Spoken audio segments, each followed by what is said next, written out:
Բարև ձեզ, հարցազրույցի տաղավարում այսօր զրուցելու եմ ազգային ժողովի պատգամավոր Գեղամ Մանուկյանի հետ, շնորհակալ եմ հրավերս ընդունելու համար, պարոն Մանուկյան։ Մինչև Ադրբեջանի նախագահ Ալիևը Բաքվից խոսում է այսպես կոչված ադրբեջանցիների վերադարձի մասին, նրան ըստ էության Երևանում ձայնակցում է ազգային ժողովի նախագահ Ալեն Սիմոնյանը և կարծիք է հայտնում, որ երբ Հայաստանի ու Ադրբեջանի միջև այսպես կոչված պայմանագիրը ստորագրվի, 3 օր հետո ժողովուրդը առևտուր է անելու և նշում է, որ ադրբեջանցիները կարող են Հայաստանում ապրել այնպես, ինչպես հայերը ապրում են Վրաստանում։ Այս հայտարարությունները սինխրոն են, այս հայտարարություններից ինչ հետևություն պիտի անի ժողովուրդը, հայկական լսարանը։ Իրականում շատ ավելի ուշ աշկովս ընկա, որ այսօր հերթական անգամ հայ լրագրողները միկրոֆոնները պարզած Ալեն Սիմոնյանի առաջ 3 օրը մեկ այդ պրոցեսը կատարվում է եւ մասնակից են դառնում Օվերտոնի պատուհան կոչվածին։ Այն ինչի մասին, որ ընդունված չի խոսել, որ տաբու է, որ անթույլատրելի է, դատապարտելի է, քիչ այսպես թեման զարգացնում են։ Այս հայտարարությունից հետո դե ոնց ասես, ինչ ենք ասում օկուպացիոն ռեժիմ կամ թշնամական իշխանություն, հենց սրա համար։ Եվ իրականում այսպես հարցը գցելով, հիմա ձեր տաղավարում խոսեցինք, դատապարտեցինք, բայց հեռուստադիտողի սկսել է մտածել, բա այսպիսի բան կա, իսկ միգուցե պարզի բան ասեմ։ Լսում է, տարածվում է։ Պարզի բան ասեմ, թող հայ ժողովուրդը սրա գնահատականը տա։ Վարդեն Սիներ ջան, ով դիտում ես հաղորդումը։ Ալեն Սիմոնյանն ասում է, որ ադրբեջանցիները Հայաստան վերադառնալու են իրենց գյուղեր։ Հիմա համաձայնեք թե չէ, Մասիսցիներ ջան, Վայքեցիներ ջան, Երևանցիներ ջան, իրականում այլևս քաղաքական գնահատականի հարց չի, սա քաղաքական բանավեճ չի։ Ես ինչ որ փաստարկներ բերեմ, թե Ալեն Սիմոնյանը սխալվում է, Նիկոլ Փաշինյանը այնտեղ ասում է, որ եթե սահմանադրական դատարանն ասի, որ սահմանադրությանը հակասում է Հայաստան-Ադրբեջան այդ համաձայնագիրը, սահմանադրությունը կփոխենք։ Սա ուղղակի թշնամական իշխանության գործողություններ են, եւ սրա պատասխանը արդեն բուն անհատ քաղաքացիներ են։ Իրականում շատ քաղաքացիներ դրա պատասխանը տվել են։ Օվերտոնի պատուհան, որից խոսում ենք, այս 7 տարի է այդ պատուհանը տարբեր թեմաներով այս իշխանությունը բացում է, որոշ դեպքերում բավականին համառորեն է բացում, ինֆորմացիան դուրս է թողնում, մարդիկ քննարկում են, ականջների համար այդ քննարկումները դառնում են սովորական, հետո արդեն գիտակցական, ենթագիտակցական մակարդակներում են նստվածք տալիս ու վերջում երբ տեղի ունենում փաստը։ Դա ինչպես է դա պատահում։ Պատահում է պարզ մի պատճառով։ Տարածվում է դա, տարածում են, հասկանալով, որ անթույլատրելի բան է, այդ ամեն ինչը հանրայնացնել տարածում են, քննարկում է սկսվում, առաջի քննարկողները շատ հաճախ նաև ընդդիմադիր հայացքներով գործիչներն են լինում, վերջում բոլորը դառնում են այս իշխանության ձեռքում գործիք։ Պարզ հայերեն ասենք, պարզ հայերեն ասենք։ Սա խնդիր է, որի մասին միգուցե հայ քաղաքացին, Հայաստանի Հանրապետության քաղաքացին պիտի իմանա, որ այս իշխանությունը մտադիր է 300,000 հարգելի Մարիաննա, երբ որ այդ ամենը դառնում է քննարկման նյութ, մի պահ դառնում է հանրային կարծիք, բոլորը իրենց փիլիսոփայի տեղ են դնում, բայց այդ ամբողջ խաղին զբաղվում են, իրականում կան մարդիկ, որ ասում են ժողովուրդ, սրանց այդ ցնդաբանությունները մի կրկնեք, մի տարածեք։ Բայց մեդալը երկու կողմ չունի, ես դրան էի գալիս, պարոն Մանուկյան, եթե չխոսենք, եթե չբացատրենք ինչ է կատարվում, եթե չքննարկենք, միևնույն է, չէ, այդ ծրագրերը նրանք սպասարկում են, ժողովրդի թիկունքում վարում են բանակցություններ, պայմանավորվում են, տալիս են խոստումներ, ու մի օր գալու է օրինակ նոյեմբերի 9-ի նման դե ֆակտո մենք գետնի վրա տեսնելու ենք ինչ որ բան իրականացած։ Ես չեմ ասում գլուխները ջայլամի մեզ հողի մեջ մտցնենք ու ոչ մի բան չնկատենք, բայց կրկնում եմ, ամեն անգամ այս թեզերը մանրացնելով, բացելով, մենք դարձնում ենք հանրային կարծիք, հանրության համար ընդունելի։ 3-4 տարվա այս բանակցային պրոցեսում հիշեք ինչ էր կատարվում։ Հիշեք, առաջի պահին, չէ ինչ արևմտյան Ադրբեջան բան, Ալիևը ասում է, հիմա արդեն շատ պարզ ասում, հա, մենք ասում ենք Ղարաբաղ, իրենք էլ ասում են արևմտյան Ադրբեջան։ Այն ժամանակ որ ասում են Արցախայցյան իրավունքները խոսում են, Ադրբեջանն ասում էր 300,000 ադրբեջանցիների ամբողջական վերադարձ, ընդդիմություն կար կամ առնվազն իշխանության կողմից ընդդիմություն կար, հիմա լրիվ բան է, ադրբեջանցիները կարող են վերադառնալ իրենց գյուղերը։ Նույնը Զանգեզուրի միջանց կոչվածները նախկինում ասում են միջանցքային տրամաբանություն ականջների համար նորից սովորական է այդ Պարոն Մանուկյան, այս օրինակները մենք կարող ենք շատ թվարկել ու այդ ցանկ անսպառ է ու ավելացող է եւ օր-օրի Բաքվից Ալիևը նոր փաստորեն պահանջներ է հնչեցնում այս իշխանության համար, բայց այն ինչի մասին մենք զրույցը սկսեցինք այդ այսպես կոչված վերադարձի, հա, իրավունքի իբրև թե իրացումը, փորձենք բացատրել մեր հասարակության համար, իրականում դա ինչ է նշանակելու, այսինքն այսպես չի, որ մի քանի ընտանիքներ գալու են սուս փուս խելոք ապրեն իրենց համար ինչ որ մի գյուղում ինչ է իրականում, ինչ ական է սա, պարոն Մանուկյան, բայց ցույց տանք ականը, ինչ ական է դրվում հայոց պետականության տակ։ Շատ ավելի բաց չեմ կարող խոսել, որովհետև կարծում եմ ամեն մի քաղաքացի պատկերացնում է դա ինչ է, իրենք մեզից շատ ավելի խելացի են, մեծ շատ ավելի կենսափորձ ունեն եւ շատ լավ պատկերացնում են, թե ինչ է դրան հետևելու։ Երբ շատ ավելի բաց չեմ կարող խոսել, որովհետև խոսքը վերաբերում է նաև Հայաստանի Հանրապետության ազգային անվտանգությանը։ Ես իմ երկիրը սիրում եմ եւ իմ երկրի անվտանգությունը իմ համար շատ ավելի թանկ է։ Մնացած թող մտածեն ճշտամական իշխանության ներկայացուցիչները։ Եվ գանք անվտանգության գլխավոր երաշխավոր զինված ուժերին հայոց բանակին, որի դեմ ուղղված նոր նախագիծ է շրջանառվում, բանակը փորձ է արվում դարձնել առևտրի առարկա, բանակը փորձ է արվում դարձնել սոցիալապես անապահով շերտերի պարտականությունը, իսկ նրանք, ովքեր կկարողանան տասնյակ միլիոններ վճարել, նրանք կարող են չծառայել բանակում կամ ձևական 1-ից 4 ամիս գնալ, անունը դնել ծառայություն, ստանալ այդ փաստաթուղթը ու լինել փաստացի արտոնյալ։ Այս նախագիծ կոչվածի երկու երեսը, մի կողմից սոցիալական բևեռացում, մյուս կողմից միգուցե միջնաժամկետ կամ ոչ այնքան հեռավոր հեռանկարում ուղղակի հայոց բանակի նաև չգոյություն, այսպես պիտի հասկանանք այս նախագծի նպատակը։ Եվ իրականում այս լրատվական հոսքերի մեջ մեր հեռուստադիտողներից հայրենակիցներից շատ-շատերը ամբողջական չեն էլ պատկերացնում, թե ինչի մասին է խոսքը։ Կուզեմ ինչ ավելի մանրամասն ասել։ 2019 թվականին քաղաքացիական պայմանագիր խմբակցության պատգամավոր Հայկ Սարգսյանը այս գաղափարը մեջտեղ բերեց, որ եկեք ծառայությունը կրճատենք, դրա համար վճարենք։ Այն ժամանակ Պաշտպանության նախարարությունը դեմ արտահայտվեց դրան։ 2022 թվականին Պաշտպան հայրենյաց ծրագիր կար, որ արտադիր ծառայության անցած զինծառայողը 6 ամիս հետո պայմանագիր է կնքում Պաշտպանության նախարարության հետ, պայմանագրային որպես զինծառայող աշխատավարձով ծառայում է 5 տարի ժամանակով, 5 տարվա ծառայություն ավարտելուց հետո պետությունը նրան վճարում է եւս 5 միլիոն դրամ։ Եվ այդ նախագիծը, որը կար, մեջի իմիջիայլոց կար էլի 24 միլիոն դրամով ծառայությունից ազատվելու գաղափար։ Բայց հանրային ընդվզումը այնքան մեծ էր, հիմա Պաշտպանության նախարարն ասում է դե 22 թվականի սեպտեմբերյան դեպքերի պատճառով այդ կետը դուրս եկավ, բայց այդպես չի, այդ ժամանակ նախագիծը դրվեց հանրային քննարկման 24 միլիոն դրամով, երբ որ եկավ ազգային ժողով 24 միլիոն դրամը ջնջել էին, բայց կետը նույնիսկ թողել էին, սխալմունքով մնացել էր։ Այդ ժամանակ էլ հանրային ընդվզման հետևանքով իշխանությունը հրաժարվեց։ Հիմա եկել է արդեն 25 թվական եւ իշխանությունը ամբողջ իր քաղաքականությունը նախընտրական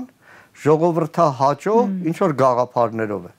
եւ հիմա նորից Հայկ Սարգսյանը բերել է նախագիծը, առաջարկում է այսպես 18 միլիոն դրամ կամ 15 միլիոն դրամ խճճվել են արդեն թվերի մեջ 4 ամիս ծառայության համար եւ 20 միլիոն դրամ 1 ամիս ծառայության համար։ Եվ նաեւ սա ծառայությունից ազատվելու դրույթն է։ Կա եւս մեկ այլ դրույթ, որ անհանգստություն կա եւ իրականում խնդրեմ կա, որի մասին թերևս առիթ լինի այսօր զրուցենք, բազմաթիվ հայ երիտասարդներ մինչև 16 տարի հրաժարվում են քաղաքացիությունից, ձեռք են բերում օտարի երկրի քաղաքացի եւ դրանով ազատվում են հետագա ծառայություն իրականացնելու, որը կրկնում եմ, խնդրեմ կա։ Իրականում այստեղ նաեւ պետական գաղտնիքի ռազմական գաղտնիք թիվ հրապարակեց Սուրեն Պապիկյան դժգոհեց այդ թվեր մի հրապարակեք։ Բայց ինչ կատարվեց, կառավարության նիստում սկսեցին առևտուր անել։ Պապիկյան ասեց 20 միլիոնը դարձնենք 24 միլիոն։ Այն մեկը դարձնենք 4 ամիս ծառայությունը 20 միլիոն։ Խաղադրույքները Զինապարտության տարիքը 27 տարեկանից Հայկ Սարգսյանն առաջարկում էր 37 տարեկան, Պաշտպանության նախարարությունն առաջարկեց 32 տարեկան։ Եվ կարծես մեծ աճուրդ դիներ կառավարություն եւ իշխանության մեջ, ով ինչ փող է առաջարկում։ Բայց այստեղ կա կարևոր մի հանգամանք։ Մեր երկրի սահմանադրությունն ասում է Հայաստանի Հանրապետության բոլոր քաղաքացիները պարտավոր են պարտքը կատարել հայրենիքի նկատմամբ։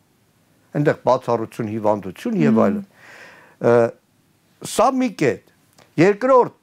արգելվում է Հայաստանի Հանրապետությունում սեռով, ռասայով, խտրականություն, սոցիալական, նյութական կարգավիճակով խտրականություն, բայց այս գաղափարը, ասում է որ սահմանադրությունը մի կողմ ենք դնում, մեծ բազար ենք բացում Հայաստանի Հանրապետության զինված ուժերում, ով կտա փողը կազատվի, բայց քանի որ ավելի շատ մտածում են այսպես հանրային ընկալման մասին, իրենք էլ չգիտեն ինչ են անելու, որովհետև նույն կառավարության նիստին Պապիկյան Սուրենն ասում է, այնպես չի որ բոլոր 24 միլիոն տվողները ազատվելու են։ Ամեն տարվա զորակոչից առաջ կառավարությունը հրապարակելու է թիվ, թե քանի հոգի կարող է ազատվել։ Պայմանական։ Հուլիսին զորակոչը սկսվում է ամառային, դրանից առաջ կառավարությունն ասում է 10 հոգի կարող է ազատվել։ Կառավարության նիստում նախարարից մեկ հարցնում է 10 հոգին ովքեր են լինելու։ Դե երևի իրենց ավակներ։ Չգիտենք դեռ ով կարող է ով առաջինը վճարած լինի կամ վիճակահանությամբ, այսինքն ամբողջությամբ այդ աճուրդային վիճակին է։ Հարցը հասցրել են այնտեղ, որ հիմնավորումն էլ ինչ է։ Կոռուպցիայի դեմ պայքար։ Դա առանձին է։ Հիմնավորումը էս է։ Հայրենաց պաշտպանով պայմանագրային զինծառայողը 5 տարի ծառայում է, վերջում եք ստանում է 25 միլիոն, հաշվել են այդ գումարը, ասում են երկու պայմանագրային զինծառայողի գումարը 24 միլիոն է, պայմանական Գեղամը վճարել է 24 միլիոն, Գեղամի վճարած 24 միլիոնի հաշվին երկու պայմանագրային զինծառայող։ Լսեք, այս երկրում կա պետական բյուջե, կա Հայաստանի Հանրապետություն, պետություն, իշխանություն, այսինքն Գեղամը իր տանը 24 միլիոն դրամ վճարել է հանգիստ նստած է տանը, ինքը համարում է, որ իմ տված փողով երկու պայմանագրերի զինծառայող։ Պարոն Մանուկյան, ասում են սա ճանապարհ է պրոֆեսիոնալ բանակ ունենալու։ Պրոֆեսիոնալ բանակի հետ սա որևէ կապ չունի, սարքել են մեծ աճուրդ։ Զուգահեռ այնպես շատ էլ հանգիստ ասում են, դե մեկը հարուստի տղան ազատվում է ծառայությունից։ Ինչպես է ազատվում։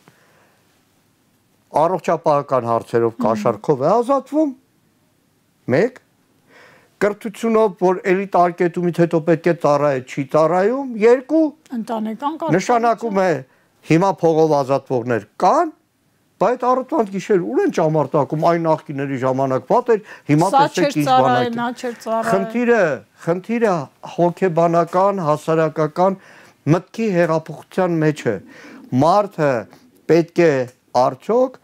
հպարտ լինի, մարդը պետք է արդյոք հանգիստ լինի, որի զավակը ծառայելու է Հայաստանի Հանրապետության զինված ուժերին։ Կային ժամանակներ, երբ զինված ուժերում չծառայած երիտասարդ լինելը ամոթ էր։ Հիմա հակառակ տրամաբանությունն են զարգացնում։ Սա համալիր աշխատանք է իրականում։ Համալիր աշխատանք է, որը քայլ-քայլ պետք է արվի եւ համալիր աշխատանքի արդյունքում։ Բայց մենք իրականում այսօր տեսնում ենք ամբողջովին հակառակը։ Մենք հանրային ընկալման մեջ այսօր զինված ուժերը վերջին 5 տարիներին ինչպես է հասարակություն ընկալում զինված ուժերը։ Բարոյալքված, թույլ։ Բարոյալքված, Այդ բոլոր սպաները խափեպա են, դավաճան են, կաշառակեր են, հրաման չեն կատարել, զինվորներին տարել են Գյուլի բերան, զոհերը իրանք են տվել, հայրենիքը իրանք են տվել։ Բացասական լույսի ներքո։ Երկրորդը, նայեք, Հայաստանի Հանրապետության զինված ուժերի կազմավորման օրը հունվարին, վերջին 4 տարիներին ինչպես է նշվել։ 21 թվականին պատճառ բերեցին կորոնայով վարակվել է հրամանատարական կազմից որոշները չնշեցին, հետո մնացած տարիներին փոքրիկ պաշտպանության նախարարությունում մեկ միջոցառումով բավարարվեցին։ Մի անգամ համալիրում համերգ։ Ինչպես ասում են, մի անգամ համալիրում համերգ արեցին, էլի իրանք իրանցով, բայց ամենօրյա կյանքում զինուժը լավ, զինուժում էլ գրեթե շատ էլ նյութ չկա, զինուժից բացի մենք ինչպես ենք տեսնում այդ մեր զինված ուժերը, ինչպես ենք տեսնում զինվորի ծառայությունը, ինչպես ենք խրախուսում զինվորի ծառայությունը, որևէ կերպ դա չի խրախուսվում։ Կա նաև մեկ այլ հարց, այսօրվա խնդիրները այդ այսպես ասեմ, այդ իրանց 18-20 թվականների մայկատրուսիկ չլնելը, կլուբնիկը, բայց կա նաև հետադարձ կապ զինված ուժերի ծառայության եւ հասարակության։ Երբ որ մարդը լսում է, որ իր հարևանի տղան 2-2.5 ամիս մարտական դիրքից չի իջել զորամաս, մարդը սկսում է անհանգստանալ։ Երբ որ հիմա համատարած բնույթ է կրում 25-օրյա վարժական հավաքները, 25-օրյա վարժական հավաքներից գալուց դժգոհում են այս հարցով, սա չլուծված է, խնդիրները բազմաթիվ են, դրա արդյունքում մարդիկ սկսում են անհանգստանալ։ Երբ որ ասում են դե պայմանագրային զինծառայողների խնդիր, իսկ այսօր պայմանագրային զինծառայողները, որ կազմում են մեր զինված ուժերի մեծագույն մասերից մեկը, փառք ու պատիվ են 18-19-20 տարեկան տղեկին, որ 2 տարի ընտանիքից կրտրված մարտական հերթապահություն են իրականացնում, շատերը, եթե դիտում են հաղորդումը, շատերի հետ էլ ծանոթ ենք։ Բայց ինչ է կատարվել։ Հայաստանի Հանրապետությունում զինվորական ծառայության համար վճարվելի գումարը ցածր է։ Իրոք ցածր է եւ չի կարելի համեմատել որևէ աշխատավարձի։ Նայեք, իրականում երբ որ ես օրինակը բերում եմ, որ պարեկների աշխատավարձը բարձր է, ոչ թե ասում եմ իրենցը իջեցնեք, այլ ասում եմ պայմանագրայինը պետք է բարձրացվի։ Իշխանությունը ոչ թե գնաց այդ կառավարությունը, որ 21 թվականի ընտրությունից հետո ճոռոմաբանում էր, ոչ թե այդ բարեփոխում ասածը, բարեփոխումն էլ բանակի 3 տարի ձգեցին վերջերս որ կերպարափոխման մի հայեցակարգ են բերել, որ հասկանում ես, որ որոշ տեղեր Google Translate-ով թարգմանած է։ Ինչ կատարվեց։ Ոչ թե ի տարբերություն տարբեր գերատեսչությունների աշխատավարձը բարձրացվեց, հավելավճարներով եւ այլն, այլ ասած պետք է բանակի պայմանագրային զինծառայողը հանձնի ատեստացիա, որի հիման վրա կարող է աշխատավարձը բարձրացվել։ Մի քանի հոգու։ Եվ այդ հարցում բազմաթիվ անգամ վիճել ենք ազգային ժողովում այդ ծրագիրը, երբ որ քննարկում է։ Ասում ենք զինված ուժերում միշտ եղել է ատեստացիա, բայց ատեստացիան մասնագիտական առաջխաղացմանը, Գեգամ Մանուկյանը պայմանական հանձնում է այդ ատեստացիան, այդ քննությունը եզրակացություն համապատասխանում է պաշտոնին, առաջխաղացման ենթակա է կամ պաշտոնի իջեցման միջնորդություն է ներկայացում։ Հիմա այդ ամբողջ ատեստացիայի գաղափարը աշխատավարձը կբարձրացվի թե ոչ։ Այսօր իրականում աչքակապություն է, խաբեություն է, թե զինված ուժերում ատեստացիայի արդյունքում բարձրացել է աշխատավարձը, որովհետև ինչ է կատարվել։ Մոտ կեսի քննությունները նախ կտրվել են։ Այստեղ գալիս է երկրորդ բաժինը։ Ատեստացիայով այն ահազանգերը, որը նաև կա, այն փաստերը, որ ունենք։ Հիմնականում բարձրագույն սպայակազմը, հրամանատարական կազմը, հանձնելով ատեստացիան, որովհետև շատ ավելի ազատ ժամանակ ունեն ֆիզիկական պատրաստվածության համար, քննությունների պատրաստվելու համար, բարձրացել է աշխատավարձը, բայց ներքևը մարդիկ, որոնք չարքաշ մարտական հերթապահության մեջ են եղել, որոնք ազատ ժամանակի խնդիր են ունեցել, որոնք տարբեր մասնագիտությունների մեջ փայլուն մասնագետներ են, բայց ունեն այլ խնդիրներ։ Դիցուք այսօր մեր առաջնագիծը ամբողջ Հայաստանով ամբողջությամբ բարձրադիր լեռներ են, սարեր են, շատ հաճախ դժվարանցիանելի ճանապարհներ են։ Այդ բոլոր ուղղություններով այն բեռնատարները, որ գնում են, այդ անանցանելի ճանապարհներով հասցնում են հաց, հասցնում են զենք, զինամթերք, զինվոր, շտաբ օգնություն եւ այլն, շատ հաճախ տարիներ շարունակ վարորդական փորձառություն ունեցող մարդիկ են, որոնք իրենց աշխատանքի բերումով, ղեկին նստած մարդը ամբողջ օրը չի կարող ամբողջ օրը ֆիզիկական պատրաստությամբ զբաղվի։ Եվ օրինակ ֆիզիկական պատրաստության քննությունը կտրվում է այնինչ ինքը իր ղեկով նույնիսկ ռազմական գործողությունների ժամանակ հասել է առաջնակ, կտրվում է վերջ։ Պարոն Մանուկյան, երկու նախագծերն էլ, այսինքն ատեստավորման այդ համակարգի ներդրումը, որը արդեն գործում է, եւ այդ փողով բանակից ազատվելու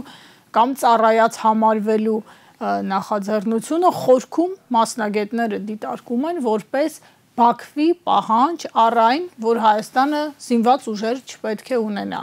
Դե Նիկոլ Փաշինյանը հո ժողովրդին չի կանգնի ուղիղ նման բան ասի, պիտի ինչ-որ կերպ փաթեթավորի, պիտի փորձի հանրօգուտ բարի նպատակ դնի դրա տակ, հասկանանք, որ այսպես տողատակում նա կատարում է Ալիևի հերթական հրահանգը։ Ես չէի ձևակերպի միայն Բաքվի պահանջ, իրենք ներքուս բանակատող են։ Իսկ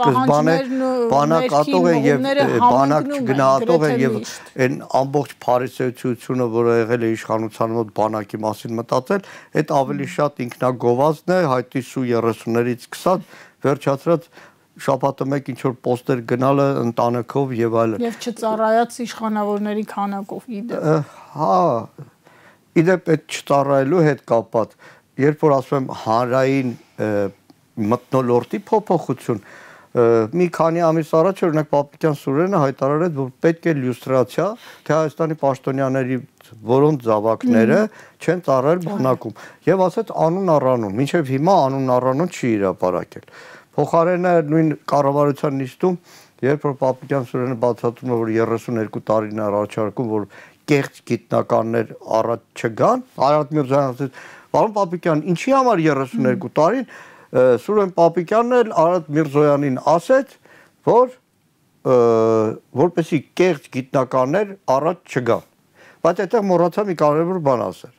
որ պարոն Միրզոյան, քո տեղակալը, որը 18 թվականից հետո քո հետ բոլոր պաշտոններին որպես օգնական խորհրդական փոխնախարար պատտվել է Կոստանյան Վահանը, նույն ձեր իշխանության ժամանակ, տեսեք, ցուցիչ է։ Կեղծ գիտնականներից մեկն է։ Ցուցիչ է 18 թվականի հունիս կամ հուլիս զորակոչից առաջ կառավարության նիստում այդ ժամանակ կհիշեք 17 թվականին, երբ որ Վիգեն Սարգսյանն էր պաշտպանության նախարարը, մեծ նախաձեռնություն եղավ տարկետման սահմանափակում, այսինքն բոլոր ուսանողները չէր որ ստանում էին տարկետման իրավունք, այսինքն գիտական գործունեություն եւ խիստ չափորոշիչներ սահմանվեց, որ սրանից ավելի ներքև միավոր վաստակածը գնում է 18 տարեկան ծառայության, հետո շարունակում է կրթությունը։ Եկան իշխանության, միանգամից այդ շեմը, այդ խստությունը վերացրեցին եւ այդ ժամանակ փոխվարչապետ Արարատ Միրզոյանի օգնականը Վահան Կոստանյանը, որը մի տարի առաջ պայքարում էր դրա դեմ, ընդունվեց ասպիրանտուրա։ Ականջը կանչի Դավիթ Տոնոյանի, հունիսի վերջ հուլիս պաշտպանության նախարար Դավիթ Տոնոյանը հրավիրել էր լրատվամիջոցների ղեկավարներին, այսօրվա պես հիշում եմ, ասում պարոն Տոնոյան, քտի տակից դու որ պաշտպանության նախարարներ ոնց կարողացան տարկետման իրավունքը վերացնել, ոնց կարողացան մեղմեն, 18 թվականին եմ ասել Դավիթ Տոնոյանին Փարքասով մոտ 2-3 տասնյակ գործընկերներս վկայել, որ հարձակում է գործում բանակի դեմ, որ այսօր ազատամարտի հերոսներին նսեմացնում են, հեղինակազրկում են, որը անդրադառնալու է բանակին, այդ լացուկոցը, որ դրել են մայկատ ռուսիկ չկա, հեղինակազրկելու է բանակին։ Եվ ինչ կատարվեց, 3 տարի Վահան Կոստանյանը զբաղեցրեց մեկ այլ գիտնականի, ապագա գիտնականի տեղ, Երևանի պետական համալսարանի արևելագիտության ֆակուլտետի ասպիրանտուրայում առանի հետ կապված դիսերտացիա էր իբր թե գրում։ Երկիր մեդիայում է աշխատում, կես տարին մեկ համալսարանին հարցում է անում, թե Վահան Կոստանյանը քննություններ հանձնել է, գիտական 4 հոդված է, թե չեմ սխալվում, պետք է տպագրված լինի։ Տպագրվել է ոչ, եկավ հասավ 21 թվականի մայիս, այլևս կամ պետք է ընդունվի դիսերտացիան պաշտպանի, կամ դուրս մնա։ Դիմում գրեց հրաժարվեց ասպիրանտուրայից։ 21 թվականին արդեն ազգային ժողովի պատգամավոր եմ, ՊՆ հարցում եմ անում, Վահան Կոստանյանը գնաց վերջը բանակ, պատասխանեցի, որ չառողջական պատճառներով չգնաց բանակ։ Սա է գիտությունը։ Եվ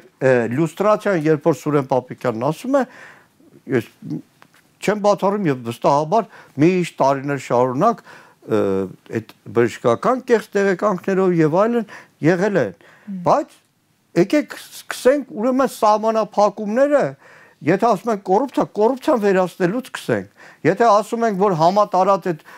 ուսումնական հաստատությունները ընդունվելով չեն գնում ծառայել, դրանից սկսենք, բայց համատարածություն ապավենք, հանրային գիտակցության վրա ազդենք, զինվորին տեսնելուց մարդ հպարտություն ապրի, հարգանք ունենա,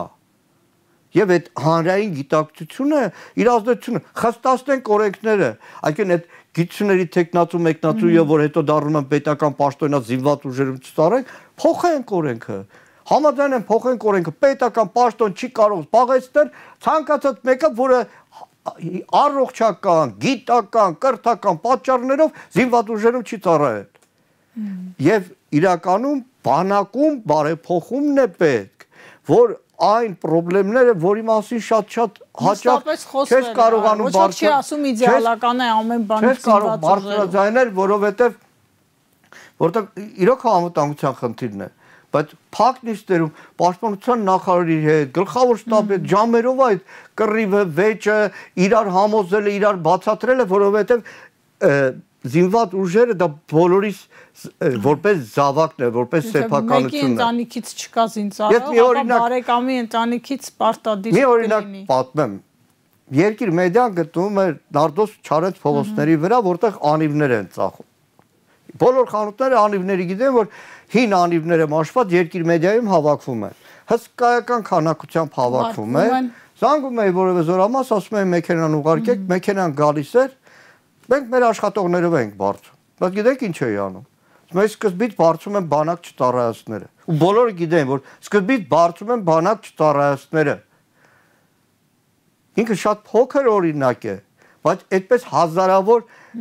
գործիքներ կան, որոնց արդյունքում դու հանրային գիտակցություն կարող ես փոխել։ Մեր զրույցի ընթացքում հիշեցրի այն, որ կային ժամանակներ, երբ բանակում չծառայելը ամոթ էր։ Հիմա ստացվում է այս իշխանությունը իր վարած քաղաքականությամբ իջեցնում է բանակի հեղինակությունը, բանակը դնում է երկրորդական դիրքերում, նաև բանակի գործառույթների կարևորությունը չշեշտադրելով նույն երկրի անվտանգության ապահովման թիվ 1 գործոնը համարում է օրինակ Ադրբեջանի հետ բանակցությունները, այսպես կոչված սահմանազատման վրա է հույսը դնում Հայաստանի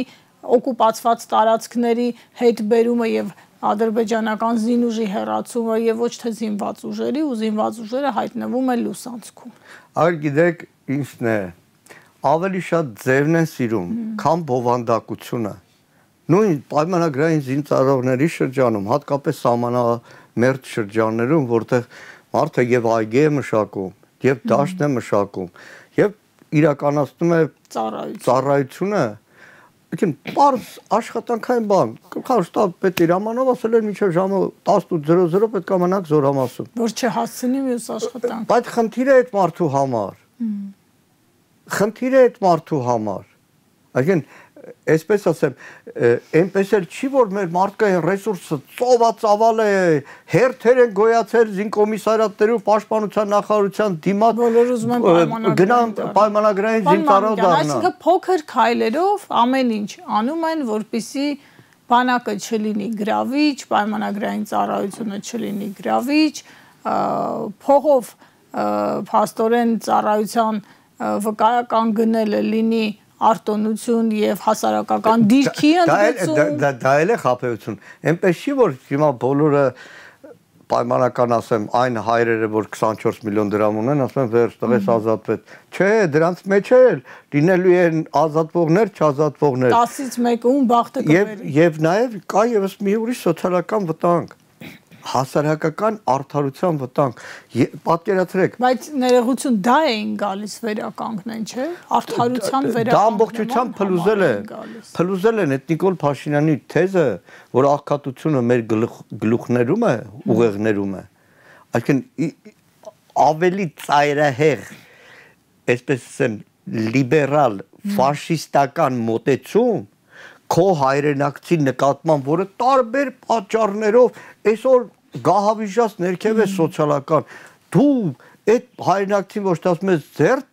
մեկնեմ ոտքի կանգնես կամ առնվազն գոյատևես մի քիչ ավելի բարվոք, ասում ես ուղեղը դատարկա դրա համար, ընդ որում ասում ես ես քեզ օգնություն չեմ տա, որտեղ ես քեզ որ օգնություն տալիս եմ, դու ավելի ես դառնում ուրացկան։ Այդ ձևի երբեք Այսինքն ամենաայլանդակ իշխանության բանաձևումն է, բայց նայեք, այդ հասարակական սոցիալական արդարության մեծագույն խնդիրները, այսինքն վաղը այս գաղափարը եթե ներդրվի, իսկ ես հույս ունեմ ու ամեն ինչ անելու ենք չներդրվի, տեսեք ինչ է կատարվելու։ Զորամաս ուսումնական, 2 հոգի Գեղամն ու Տիգրանը գնացել են ծառայության։ Տիգրանի պապան 24 միլիոն դրամը, ես չգիտեմ, տունն է գրավ դրե, բանկից է վարկ վերցրել կամ դոշակի տակ եղել է, վճարել է,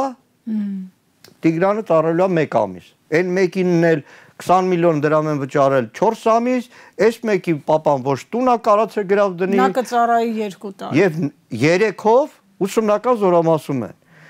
Այս մեկը նայում է այս երկուսին, ասում է սրանց պապաները փաստորեն տվել են իրանք 1 ամիս կամ 4 ամիս են ու մտքում ասում այս հերս խիչ կարացավ տա դեռ միջազգային հարաբերությունները չեմ ասում այս երկուսը ավելի վերևից են նայելու տեսար մեր պապան ոնց կարացավ այսինքն լայն առումով սոցիալական բևեռացման ատելության վերաբերման հերթական նախաձեռնություն ահա որ ի վերջո նաև պետք է հասկանանք մի բան մեր երկիրը մենք շատ հաճախ մեկս մեկին չենք ճանաչում այս Երևանի կենտրոնիած բոհեմական կյանքի մեջ մենք չենք էլ հասկանում Տավուշ մարզը որ ասում ենք այդ Տավուշ մարզի եղած առանձնահատկությունները Իջևանցու, Բերթեցու, չգիտեմ, Չինարցու, Այգեձորցու, Նոյեմբերանցու եւ իրականում բանակը նաև դպրոց է ցանկացած տղամարդ ցանկացած Հայաստանի քաղաքացի իր ծառայության ընթացքում ինքը հնարավորություն է ունենում ծանոթանալ Հայաստանին, այսինքն մեկ-մեկու ինտեգրման լավագույն հնարավորություններից մեկն է։ Չհաշված են մարդկային բոլոր որակները, որ զինվորական ծառայությունը մարդուն կոփում է որպես տղամարդ, ապագա որպես ընտանիքի հայր, որպես ղեկավար, որպես աշխատող ու բազմաթիվ այլ խնդիրներով, որտեղ իրականում այս 30 տարիներին մենք բազմաթիվ տրանսֆորմացիաներ ենք ունեցել։ Ինձ տղեկը կհասկանան, այսինքն առնվազն 40-45-50 տարեկան, մենք դպրոցում երբ որ սովորել ենք, մեզ համար սովորական է եղել տղամարդկանց ներկայությունը։ Այսինքն ես իմ վրա եմ վերցնում, դպրոցից տնօրենը Սիրեկանյանը տղամարդ էր,